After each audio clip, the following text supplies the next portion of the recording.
اکثر جین ها در حاجت خانه هستند. جای جین حمام است، حاجت خانه هست و خانه ای که صورتی زیاد دارد و خانه ای که موسیقی دارد. اینا خانه شیطان و خانه جین. همین جین خودش از عالم شیطان است، فرزنده شیطان هستند.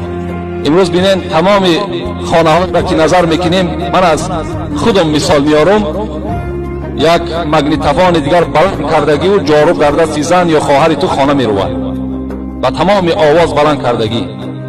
بین او خانه در چگونه جین خودش جا نکند یا شیطان در او خانه خودش جا نکند، یا تمام اولاد اجدادش، حتی که همون کافرایی که امروز تمام مسلمان ها را نابود کرده اقصاده‌اند، صورت همونها در خانه آویزان است.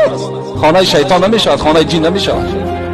حمام داخل حمام میشه، زد بلیچ در خانه آدم مسلمان است.